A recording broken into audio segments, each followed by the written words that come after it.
நம்ம ராகேஷ். இன்னைக்கு குற்றமேல வீட்டுல தனியா இருந்த பெண் கழுத்தறுத்து கொலை, வங்கியில 3வது தடவையா கொள்ளையடிக்க முயற்சி பண்ண கொள்ளையர்கள்னு பல குற்ற செய்திகளை பார்க்க இருக்கோம். வாங்க நிகழ்ச்சிக்குள்ள போகலாம்.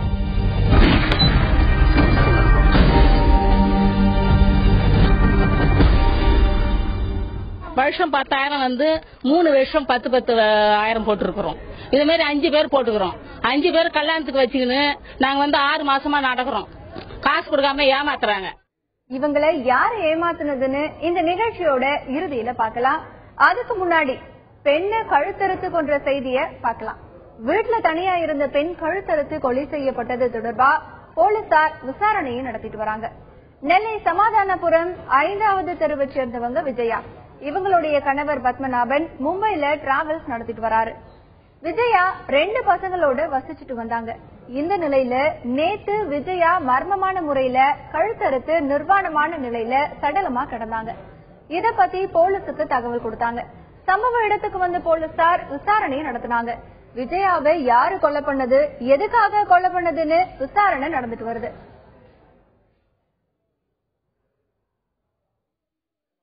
இறந்தவர் பேரு பேபி என்கின்ற விஜயா. போலீசார் வழக்கு பதிவு செஞ்சு விசாரணை நடைபெற்றுக் கொண்டிருக்கிறது. கூடியவர்கள் கைதிகள் குற்றவாளி கைது செய்வார்.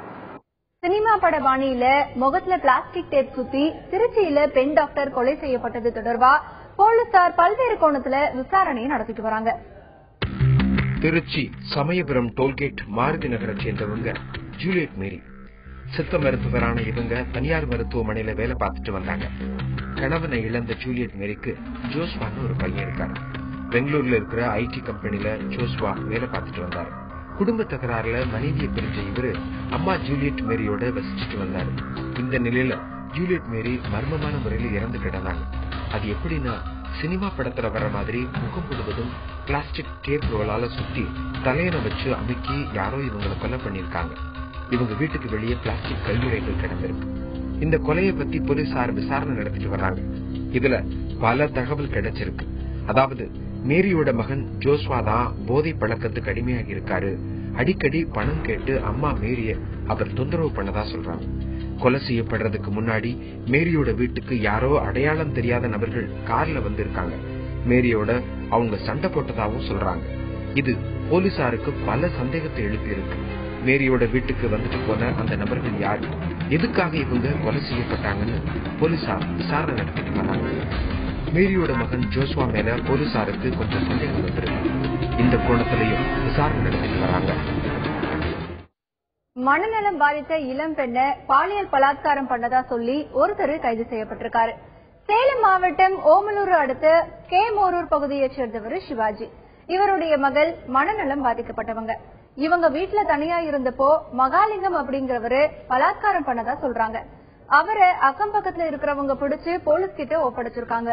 மகாலிங்கத்தை போலீசார் கைது பண்ணிருக்காங்க. மனைவியோட நடத்த பிடிக்காம அவங்களை இரும்பு கம்பியால அடிச்சு கொலை பண்ண கணவனை போலீசார் கைது பண்ணிருக்காங்க. திருவள்ளூர் மாவட்டம் கும்முடிப்பூண்டி வெங்கடேஸ்வரா நகரை சேர்ந்தவர் குமார்.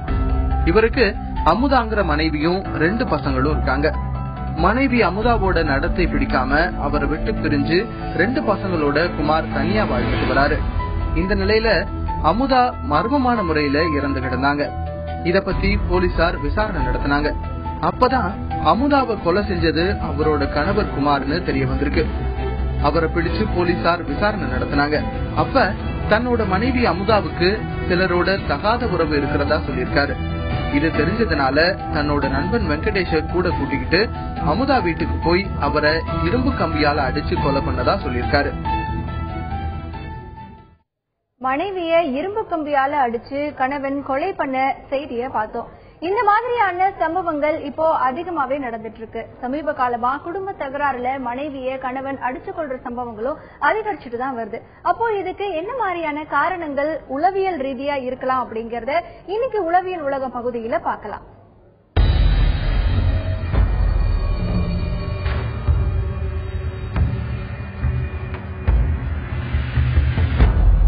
ரொம்ப பாத்தீங்கன்னா இதுக்கு அடிப்படையில பல காரணங்கள் இருக்கு. அதாவது ஒரு குடிப்பழக்கத்தை ஆளாகி சாதாரண விஷயங்களை ரொம்ப பெரிய அளவுல அதை மேக்னிஃபை பண்ணி தாழ்வு மனப்பான்மையுடைய எல்லையில இந்த மாதிரி நிகழ்வதற்கு அடித்து நொறுக்குவதற்கு அல்லது கொலை செய்வதற்கு வாய்ப்புகள் இருக்கு. ஆளுமை பிரச்சனைகள் இருக்கலாம். பர்சனாலிட்டி டிசார்டர் பொழுது அவனால கிரிட்டிசிசம் ஃபேஸ் பண்ண முடியாது. சாதாரண விஷயங்கள் கமெண்ட் கூட அவனுக்கு ரொம்ப பெரிய விஷயமா தெரியும்.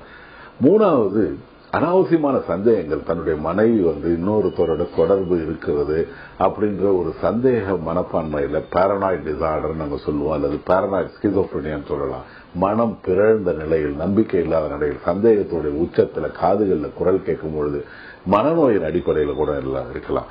அல்லது தன்னுடைய ரொம்ப எம்பராசிங் பொசிஷன்ல, ஒரு அன்காம்ப்ரமைசிங் சிச்சுவேஷன்ல தன்னுடைய மனைவியை பார்க்க நேரிடும் பொழுது அந்த நேரத்துல சில பேர் இந்த மாதிரி ஒரு செயல்களுக்கு ஒரு குற்றம், அதாவது கொலை பண்ணுவதற்கு போயிடுறாங்க. வருஷம் 10,000 3 வருஷம் 10,000 போட்டிருக்கிறோம். இது மாதிரி 5 பேர் போட்டுக்கிறோம். 5 பேர் கல்யாணத்துக்கு வச்சுக்கின்னு நாங்க 6 மாசமா நடக்கிறோம். காசு கொடுக்காம ஏமாத்துறாங்க. இவங்களை யாரு ஏமாத்துனதுன்னு இன்னும் கொஞ்ச நேரத்துல பாக்கலாம். கூட்டுறவு வங்கியோட லாக்கர் கதவை உடைக்க முடியாததுனால 13 கோடி ரூபாய் மதிப்பிலான தங்க நகைகளும் 1 லட்சம் ரூபாய் பணமும் தப்பியிருக்கு. வங்கியில சிசிடிவி கேமராக்கள் இல்லாததுனால கொள்ளையர்களை பிடிக்கிறதுல சிக்கல் ஏற்பட்டிருக்கு. திருவண்ணாமலை அடுத்த திருக்கோவிலூர் சாலையில அழகானந்தல் கிராமத்துல தொடக்க வேளாண்மை கூட்டுறவு வங்கி இருக்கு. இந்த வங்கியை வழக்கம் போல பூட்டிட்டு போயிருக்காங்க. இரவு காவலாளியான ஏழுமலை அவரோட மனைவி உஷாவோட பக்கத்துல இருந்த அறையில தங்கியிருக்காரு. நள்ளிரவுல 10 பேர் கொண்ட கும்பல் ஒண்ணு மின் இணைப்பை துண்டிச்சிட்டு காவலாளி ஏழுமலையோட கை கால்களை கட்டி பக்கத்துல இருந்த கரும்பு தோட்டத்துல போட்டுட்டு வந்திருக்காங்க. வங்கியோட பூட்டுகளை வெல்டிங் மிஷின் மூலமா திறந்திருக்காங்க. இந்த சத்தத்தை கேட்டு ஏழுமலையோட மனைவி உஷா வெளியே பாத்திருக்காங்க. அவங்களையும் அந்த கும்பல் கட்டி போட்டிருக்கு. வங்கிக்குள்ள போன அந்த கும்பல் லாக்கரை வெல்டிங் மிஷினை வச்சு அறுக்கும் முயற்சியில இறங்கியிருக்கு. எவ்வளவோ முயற்சி பண்ணியும் லாக்கர் கதவை உடைக்க முடியல. நேரமானதால கொள்ளை படலத்தை பாதியிலேயே விட்டுட்டு அந்த கும்பல் தப்பிச்சு போயிடுச்சு. லாக்கரை திறக்க முடியாததுனால அதுல இருந்த 13 கோடி ரூபாய் மதிப்புள்ள 5 கிலோ தங்க நகை, 1 லட்சம் ரூபாய் ரொக்க பணம் ஆகியவை கொள்ளையில இருந்து தப்பி இருக்கு. நைட்டு 12 மணிக்கு சார் பின்பக்கமா நான் அப்படியே வாய்ப்பு கட்டி கையும் கண்ணி கட்டி பின்பக்கம் போட்டு ஒரு கிரை மாதிரி அடிச்சு போட்டானுங்க. எங்க வீட்டுல இருந்து தான் படுத்துச்சு. அந்த சொட்டரா இருக்கிற நேரத்துக்கு என்ன சத்தம் அது வெளியே வந்தது யாரா நீங்க அது அவளையும் கை கட்டி பாத்ரூம் போட்டு டாப்ப போட்டேன். திருப்பி கோவக்குள்ள திறந்து விட்டுருக்கேன். கையும் கண்ணி கட்டி போட்டு உருண்டு அது கத்திக்குது. அதுக்கு சிறை அடிக்கல, கத்திக்குது. அத்தனை ஒண்ணு உங்க லோக்கல் ஆளுங்க அவளை கட்டு விட்டு அப்படி எண்ணெய் தேடிக்கிறேன். எண்ணெய் தேடினோன்னா நான் பின்பக்கமாக கிடந்தது. அப்புறம் அது போய் கட்ட வச்சு தூக்கி தண்ணி கொடுப்பாட்டி அவர் அது மாதிரி தான் மயந்தது. தகவல் தெரிஞ்சதும் சம்பவ இடத்துக்கு வந்த போலீசார் தடயங்களை சேகரிச்சிருக்காங்க. இந்த வங்கியில கண்காணிப்பு கேமரா இல்லாததால கொள்ளையர்களை கண்டுபிடிக்கிறதுல சிக்கல் ஏற்பட்டிருக்கு. இதுக்கு முன்னாடி இதே வங்கியில 2 தடவை கொள்ளை முயற்சி நடந்திருக்கிறதா சொல்றாங்க. 3வது தடவையா கொள்ளையர்களோட குறியில இருந்து இந்த வங்கி தப்பி இருக்கு. பட்டப்பகல்ல கல்லூரி பேராசிரியர் வீட்டுல இருந்து 25 சவரன் நகையும் 25,000 ரூபாய் பணமும் கொள்ளை போயிருக்கு. ஈரோடு கஸ்பாப்பேட்டையை சேர்ந்தவர் தேவராஜ். இவரு சேலத்துல இருக்கிற அரசு கல்லூரியில பேராசிரியரா வேலை பார்த்துட்டு வராரு. இவருடைய மனைவி கவிதா ஈரோடு மாவட்டத்துல ஆசிரியரா வேலை பார்த்துட்டு வராங்க. இந்த நிலையில இவங்க 2 பேருமே வேலைக்கு போயிட்டாங்க. தேவராஜோட அம்மா தங்கம்மாள் வீட்டை பூட்டிட்டு பக்கத்துல இருக்கிற தோட்டத்துக்கு போயிருக்காங்க. வீட்டுல ஆள் இல்லாத தெரிஞ்சுக்கிட்ட கொள்ளையர்கள் வீட்டோட பூட்டை உடைச்சு உள்ள போய் பீரோவுல இருந்த 25 சவரன் நகை, 25,000 ரூபாய் ரொக்க பணத்தை கொள்ளையடிச்சிட்டு போயிட்டாங்க. சாயந்தரம் வீடு திரும்பினப்பதான் வீட்டுல கொல்ல போன விஷயமே தேவராஜுக்கு தெரிய வந்தது. இந்த கொள்ளையை பத்தி போலீஸ் கிட்ட அவர் புகார் கொடுத்திருக்காரு. சம்பவ இடத்துக்கு வந்த போலீசார் கைரேகை நிபுணர்கள் மோப்பனாய் உதவியோட தடயங்களை சேகரிச்சிருக்காங்க. சேகரிக்கப்பட்ட தடயங்களை வச்சு அவங்க கொள்ளையர்களை வலை வீசி தேடிட்டு வராங்க. பாளையங்கோட்டையில வீட்டோட பின்பக்க கதவை உடைச்சு 18 சவரன் நகை திருடு போயிருக்கு. நெல்லை பாளையங்கோட்டை அரசு மருத்துவமனைக்கு பக்கத்துல தென்றல் நகர்ல ஜெகதீஷ் அப்படிங்கிறவரு வசிச்சுட்டு வராரு. நேத்து நைட்டு ஜெகதீஷோட மனைவி ராமலட்சுமியும் அவருடைய அம்மாவும் ஒரு அறையில தூங்கிட்டு இருந்தாங்க. அப்போ வீட்டோட பின்பக்க கதவை உடைச்சு உள்ளே வந்த திருடர்கள் பீரோவுல இருந்த 18 சவரன் நகையையும் கொஞ்சம் பணத்தையும் கொள்ளையடிச்சிட்டு போயிட்டாங்க. காலையில தான் வீட்டுல திருடு போனது தெரிய வந்திருக்கு. இத பத்தி போலீஸ் கிட்ட புகார் கொடுத்திருக்காங்க. வீட்டுக்கார ஆலியா ட்ரைனிங் போயிருக்காங்க. நைட் நாங்க 2 பேர் லேடிஸ் மாத்திரம் இருந்து தூங்கணும். தூங்கும்போது மின்பக்க கதவை திறந்து உள்ள வந்து இருக்கிற நகைகளை எடுத்துட்டு இருக்காங்க. எல்லா ரூம்லயும் இது பண்ணிருக்காங்க. பணம் எவ்வளவு போச்சுன்னு தெரியல. ஜாமான் வந்து 18 பவுன் பக்கம் இருக்கும். வீட்டுக்காரங்க வெளியூர் பண்ணா வீட்டுக்கார வச்சிருக்க பணம் எவ்வளவுன்னு தெரியல. பையன் வச்சிருந்த பணமும் எவ்வளவுன்னு தெரியல. அவங்க வந்து வெளியூர் போயிருக்காங்க. இருசக்கர வாகனத்துல போயிட்டு இருந்த பொண்ணை தாக்கிட்டு 9 சவரன் தாலி செயினை மர்ம நபர்கள் பறிச்சுட்டு போயிட்டாங்க. கன்னியாகுமரி மாவட்டம் திருவட்டாறு பகுதியில ஸ்ரீமதி அப்படிங்கிறவங்க பசங்களை ஸ்கூல்ல விட்டுட்டு இருசக்கர வாகனத்துல வந்துட்டு இருந்தாங்க. அப்போ ஆள் நடமாட்டம் இல்லாத இடத்துல ஸ்ரீமதிய வழிமறிச்சு மர்ம நபர்கள் சிலர் அவங்கள தாக்கிட்டு கழுத்துல இருந்த 9 சவரன் தாலி செயினை பறிச்சுட்டு போயிட்டாங்க. தாலி செயின் பறிச்சுட்டு போனதை பத்தி ஸ்ரீமதி போலீஸ் கிட்ட புகார் கொடுத்தாங்க. பட்ட பகல்ல நடந்த இந்த சம்பவம் அங்க பரபரப்பை ஏற்படுத்தி இருக்கு. ஏற்றவாடு ஸ்கூல்ல இருந்து பிள்ளை பீஸ் கட்டிட்டு வரும்போ ஸ்கூட்டில வந்துட்டு இருக்கும்போ கொஞ்சம் தூரம் கழிஞ்சு ஒருத்தன் பிறகு இருந்து வந்தேன் பைக்ல. அப்ப ஆள் இல்லாத இடத்துல இருந்து இந்த மாலையை பூச்சி எடுத்துட்டு அடிச்சு தள்ளிட்டேன். இப்ப கொஞ்சம் தூரம் அடிச்சு ஓடினேன். இந்த மாலையை பூச்சிட்டு ஓடான்னு சொல்லி இப்ப இங்க வர அவன் வந்தாச்சு. அப்ப ஆளும் தெரியல, வண்டியும் தெரியல, இந்த இதை பார்க்க தெரியல, நம்பர் பார்க்க முடியல. 9 போய்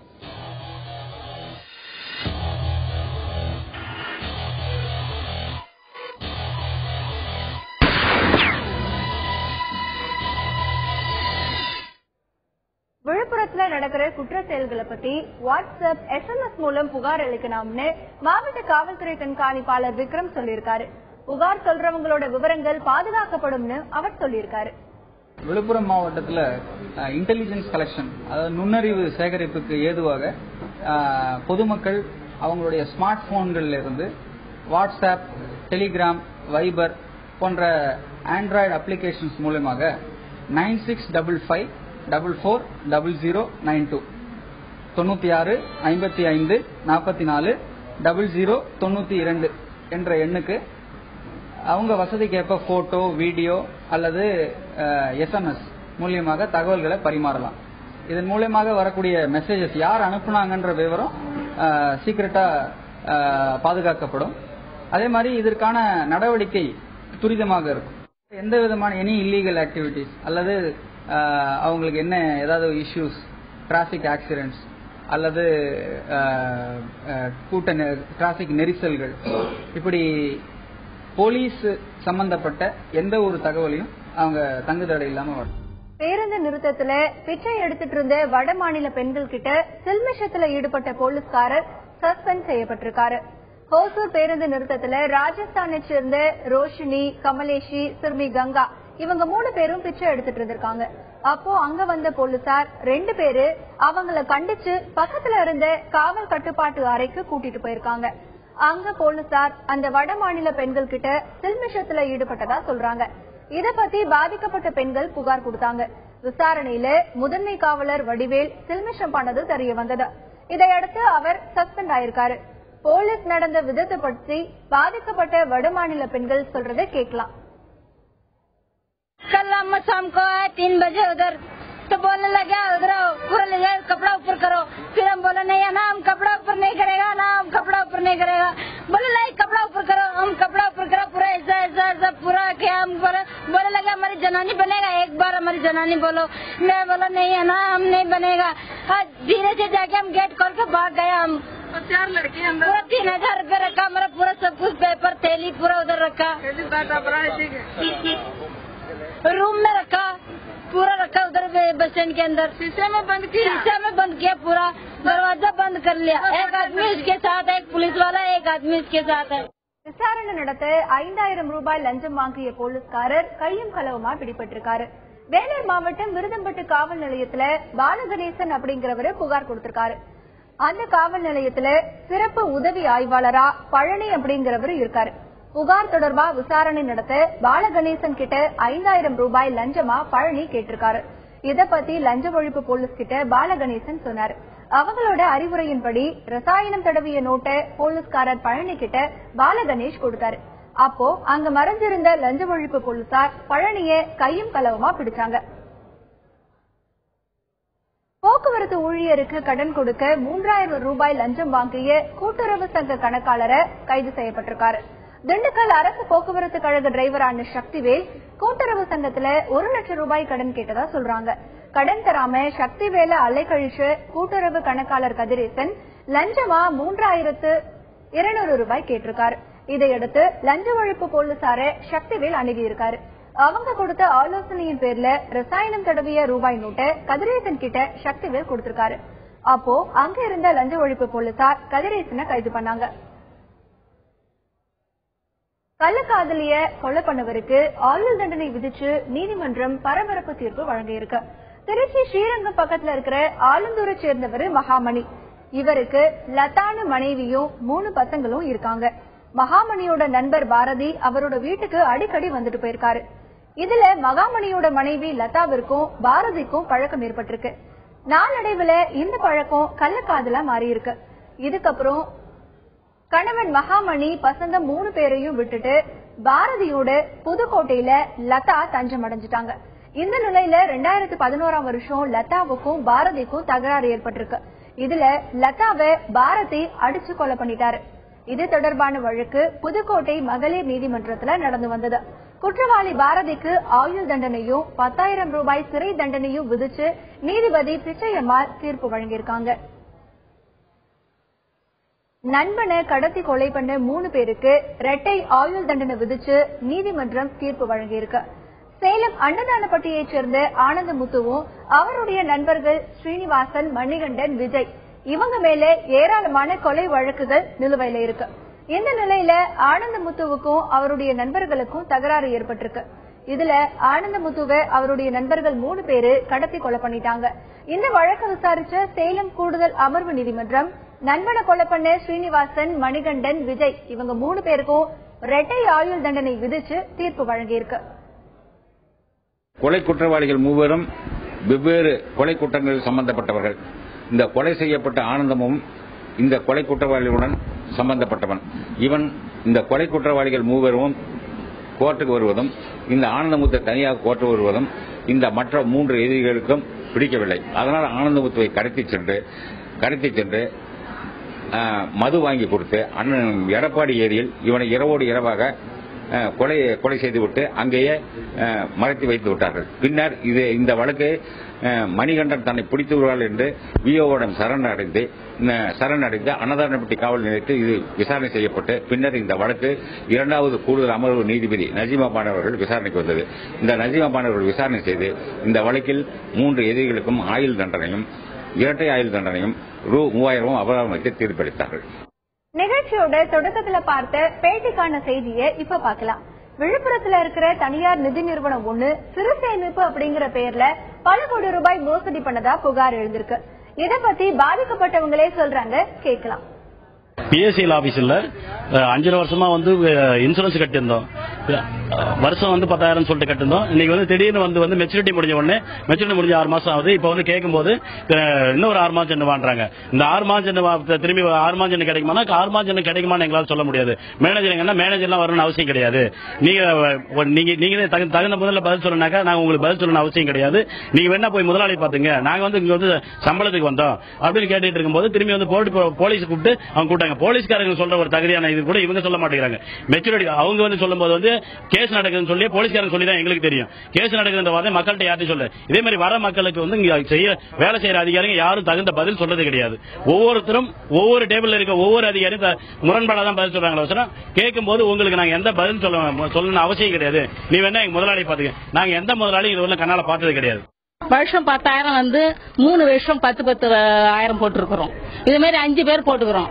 5 பேர் கல்யாணத்துக்கு வச்சுக்கின்னு நாங்க 6 மாசமா நடக்கிறோம். காசு கொடுக்காம ஏமாத்துறாங்க.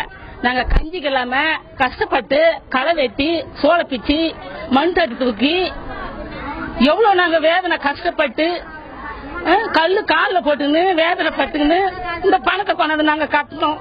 எங்களுக்கு மோசடி பண்றாங்க. இந்த 5 பேருக்கு நான் பதில் சொல்லணும். மருந்தா குடிச்சேன். நானு மருந்து குடிச்சிட்டு வேதனைப்பட்டு கஷ்டப்பட்டு எவ்வளவு வேதனையில இருக்கிறேன். குற்றம் குற்றமே இத்துடன் நிறைவடைகிறது. மீண்டும் அடுத்த நிகழ்ச்சியில் சந்திக்கலாம்.